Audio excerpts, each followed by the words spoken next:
Hello po, good afternoon mga katawhan sa tibok kalibutan. Ngayon, mag-aligpit naman ako. Kunin ko naman yung mga sinampay ko kahapon. Mga nilabahan ng bunso ko. Ayan oh. Actually, doon yun hinanger sa bunsoy ko sa terrace, doon sa second floor. Pero, kinuha ko, dinala ko dito sa rooftop kasi mas painit dito at mas mahangin, mas dali matuyo kasi medyo may amoy na kasi gabi kasi siya naglaba. Tapos, siyempre wala nang init. Hinangin lang niya doon sa sa second floor. Kaya kinabukasan, kahapon ng umaga, nilipat ko dito sa rooftop. Kaya ugang-uga at saka amoy, hindi siya mabaho. Kaya kunin ko ngayon. Ayan. Ayan lang kayo. Manood lang kayo sa akin. Ayan.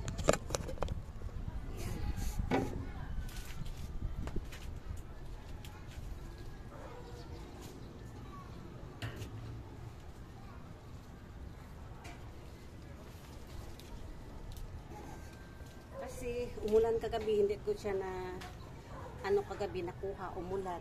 Siguro yung dito lang sa bandang dulo lang siguro ang nabasa kasi hindi naman masyadong mahangin. Tapos ngayon, nag-work naman ulit yung bunso ko, hindi naman ito maano niya. Kaya ako lang ang maglikit dito ngayon. Kasi mag-ulan na naman maya kasi tuwing gabi kasi na umuumulan dito. Yeah.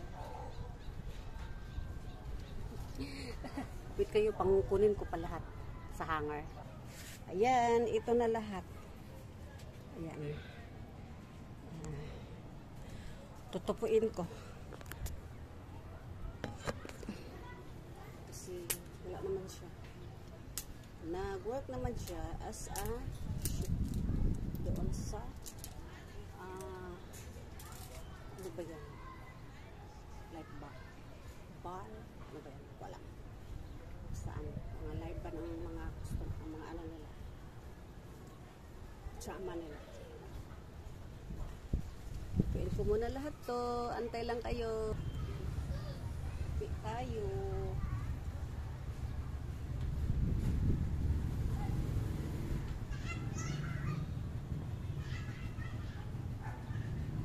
Mahangin kasi dito sa rooftop.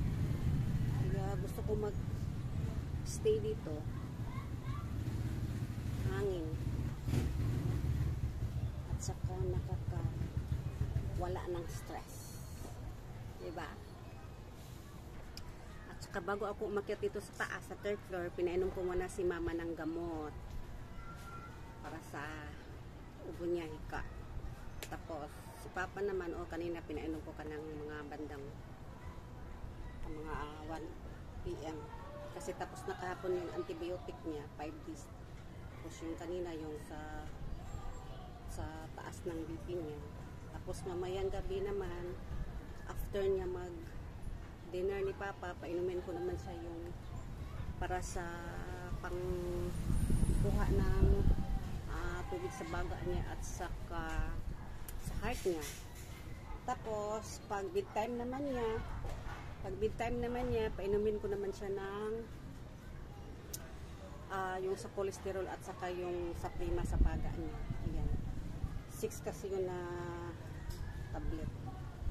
Tapos bihisan ng diaper kasi nag-diaper si Papa kasi nahirapan siya mag-wiwi at saka magpupo. Kaya diaper. At saka si Mama, diaper din kahapon at saka nung isang araw at saka kahapon, pero kanina kinuha na namin tapos hindi na siya nagpa-diaper kasi makapunta naman si Mama ng CR, okay na siya. Yung last other day at saka kahapon sobrang weak ni Mama. Tapos kanina umaga happy na ako kasi parang na yung mukha niya ba, yung aura niya ba, okay na, naka-smile na, hindi tulad kahapon lagi nakasumangit, parang sa sakit ba kasi sa ubo-ubo niya, wala siyang tulog nung isang gabi kasi kagabi except sa yung sa tambal sa hika niya, pinainom ko siya ng cetirizine kasi para makapahinga siya. Kaya ganun. Ang hirap no, lip and right ang naalagaan mo. Magpalit ako ng diaper ni Mama tapos Kagagaling ko lang magpalit ng diaper din ni Papa, tapos tawag naman si Papa kasi magpamasal siya doon sa heart niya kasi masakit. Tapos si Mama naman pa ay naku, parang nahirapan talaga ako. Mahirap magkasakit yung parent mo. Ganun talaga ang buhay. Mas more kasi ang alaga ko sa kanila kasi yung sister ko may trabaho naman din sa kanila, sa pamilya niya.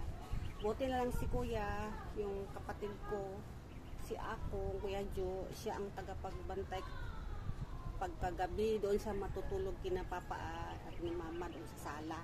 Kasi si Mama dito sa may namin, dito sa may altar namin, tapos si Papa dito sa bandang puntahan. Kaya si Kuya in between siya ang pagkagabi kung magtawag-tawag man si Mama at si Papa, tapos bisitahin ko na lang ng midnight, bisitahin ko na lang.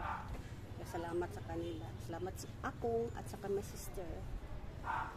Pero ako talaga ang pinaka-focus sa kanila kasi ako ang may alam sa pagpainom ng mga gamot nila at kailan, at saka pagpakain, at saka pagpalit ng mga diapers nila. Ganun. Kaya kailangan ko mag-strong. Kahit may sakit ako, kailangan ko mag-strong para sa kanila. Kaya ganun. Diba?